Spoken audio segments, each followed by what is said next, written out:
Hey everybody, welcome back to the channel. I hope you're having a great day. We are making extreme progress and let's get right to it. So, here we are.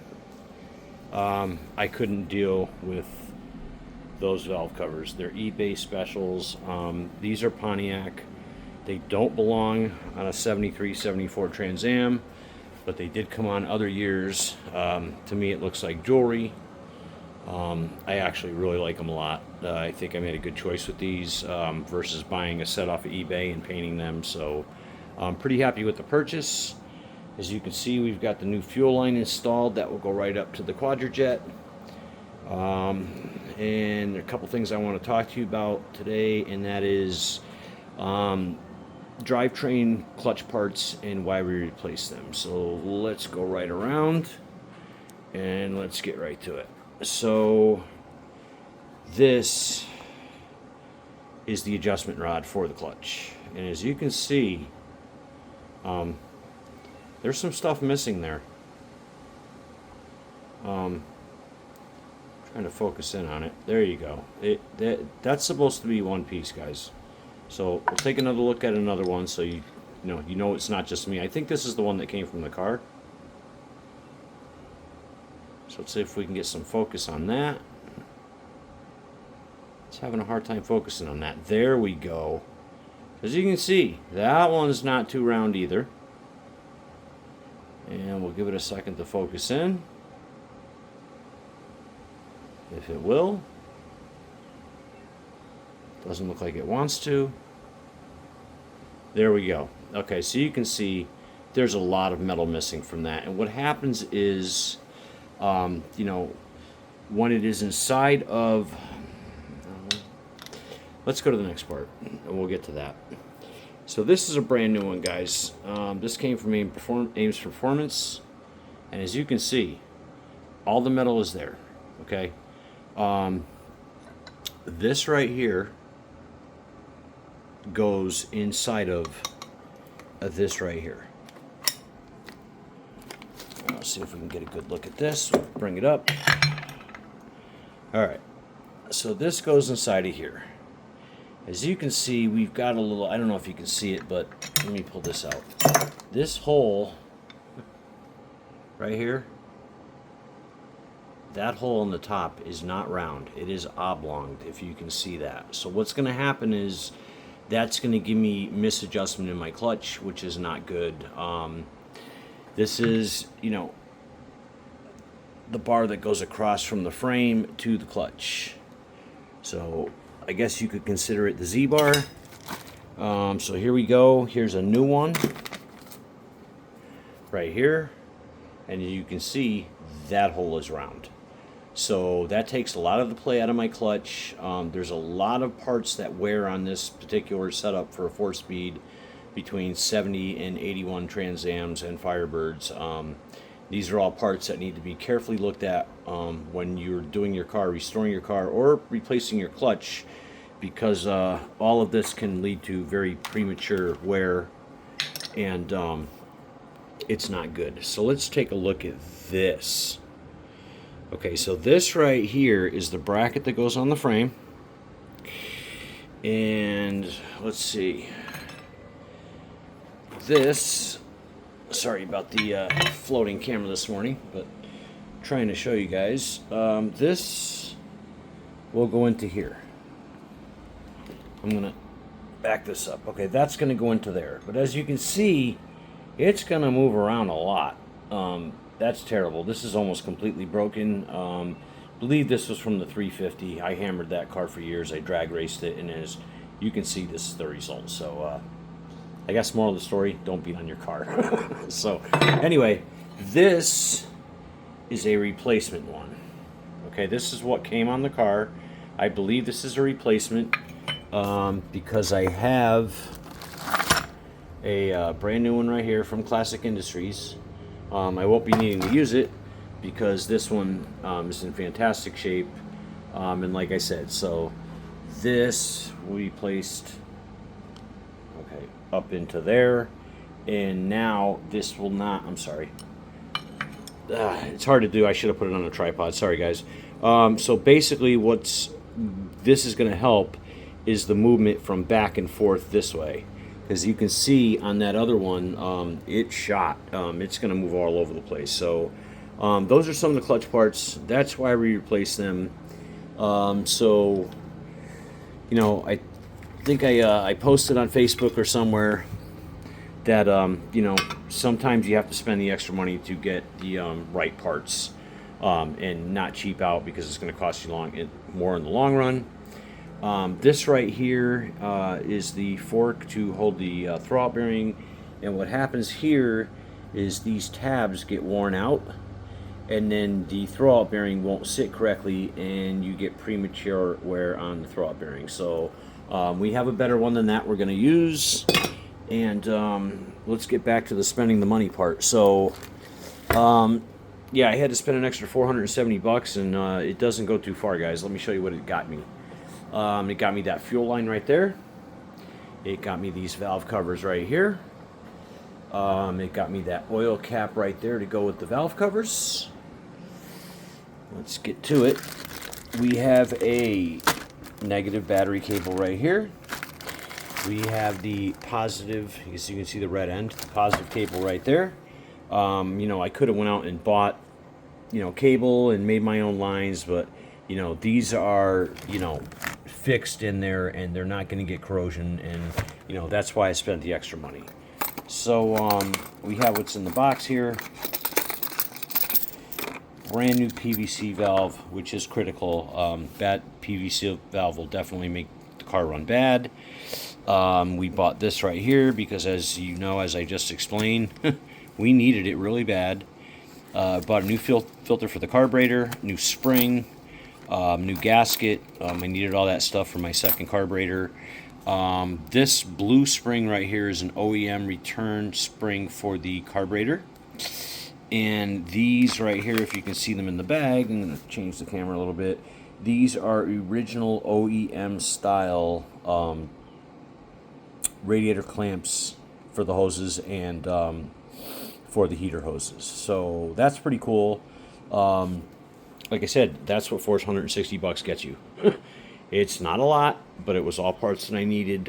Like I said, I could have skimped out, you know, not spent the money on these, went to AutoZone or somewhere else and bought, you know, cheap radiator clamps. And, you know, these aren't cheap, but they look very original to the car. And, you know, as you know, that's the effect I'm trying to get here. I'm trying to keep it as original as possible, make it look as original as possible, you know, with the 4X heads, you know, to the general eye, you know, without looking at it and without looking at the date codes and stuff, this looks like it is the original 400 that sat in that car. So it's a little bit of trickery on my part, but it is a 455 board 30 over to 462, and she's going to make a lot of power. Got a few things left to do. We got to paint that fan over there. As you can see, we got the brand new radiator hoses over there. Those are GM hoses. We've got a brand new power steering pump that came with the car. We're going to use that. We have probably the original starter, and believe it or not, we're going with that.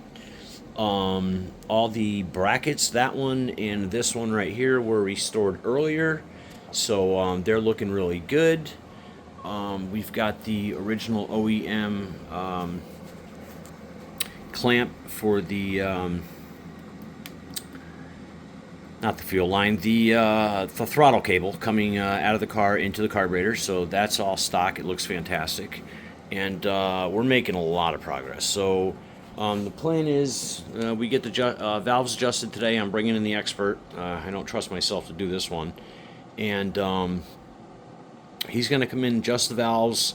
Once that occurs, I believe I am going to pull the motor off the engine stand, which it has been on there for quite a long time.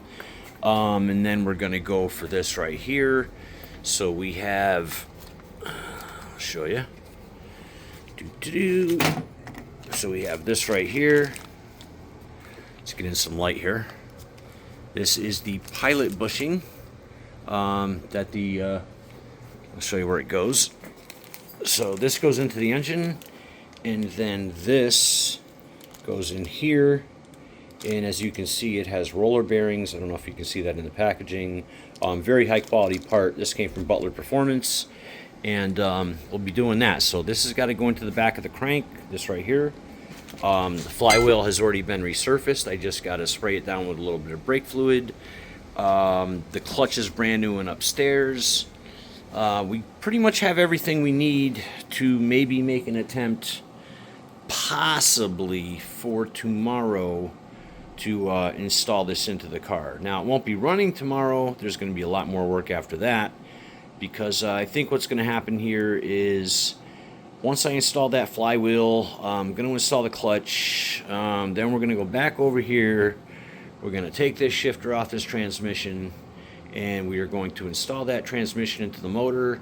And I think the plan is going to be to take the complete radiator support off of the car, so I can just literally walk everything right in there. Motor, transmission, and all of it, all in one shot. That is the easiest way to do it versus getting under the car and trying to install the transmission on my back, which I'd prefer not to do. So that's pretty much where we're at. I'm going to keep it short. It's extreme progress. I can't wait to drive this thing, believe me when I'm telling you. Looking to share it with everybody, and it's coming very soon. The other plan is to get in the garage today, sand down the cowl for the windshield, get that in primer, get that in black. Yes, I decided to go black. It's just going to make it easier, and get that all prepped so we can get a windshield in there, and it'll be a lot easier to prep all that while the motor is out of the car and I can step in the engine bay. So it's really coming along. Like I said, my main partner here who helps me with everything, he's having some surgery. He's going to be down for 10 weeks. So, if we get it in the car tomorrow, that's going to be great. If not, we may have to come up with some alternative plan to, roll this out of this garage, roll it into the other garage, and get it into the car, because this is not, especially with the transmission, it's a very, even though, the engine hoist is on wheels, it's a very heavy piece of apparatus at that point to move by yourself and be able to finagle it and get it straight into the car. So that's usually a 2 or 3 man project. I bring in my son for that and my best friend for that. But like I said, he's having surgery, so we're going to see what happens. I may have to call in other recruitments, and that'll be fine. But yeah, it's really coming along. What else do we have? So we've got the water pump pulley back there, and believe it or not, this is kind of mind-blowing. So this hose right here, Sunoco 3/4 inch heater hose, this has got to be at least probably 40 years old, maybe, but it has always sat inside. It is not brittle, so we're going to use that. And this one also, this is the other heater hose. This is probably 40 years old, guys. So I don't see the problem with using it. It saves me money. They're not brittle. They're in really good shape. I believe they were probably on my 350 in my formula at one point. So, like I said, right now we have everything. Well, a couple more things we need. The distributor, the cap, the rotor. So you can see the rotor has seen its better day. The cap, of course, if we can get in there and see with the light. Here we go, put it in real light. That has definitely seen its better day. So to give it the best chance of running the best it can, we are definitely going to replace all that. And then we'll get to here. I don't know if you can see it, but the rev limiter is set. Let's see if I can get my finger in there. At 6. So at 6,000 RPMs, this motor will start coughing, spitting, and it just will not rev any higher than that. So I may dial that down to maybe 5,500, but for now, I used that distributor before on my 400. Was very unhappy with it. It seemed like it was cutting in a little bit before 6,000 and cutting off all the power. Doing it to prevent over revving the motor and blowing it. It's a great investment, but we'll see how it works on this motor. Like I said, I need a rev limiter here, because I'm running the 342 in the rear axle, and this puppy is going to wind up a lot quicker than my 400 with the 308 rear gear. So just looking to protect it. You know, it's a junkyard motor, but I still got, you know, some money into it, quite a bit. And that's about it. So hopefully we get the valves adjusted today, and like I said, if that happens, I am going to try to push all day and maybe out tonight, and maybe call in the recruitments tomorrow, and we will try to drop this in the car. So that'll be awesome. But I hope you guys all have a great weekend, and I will leave you with this as always. Pontiac Power forever. Peace.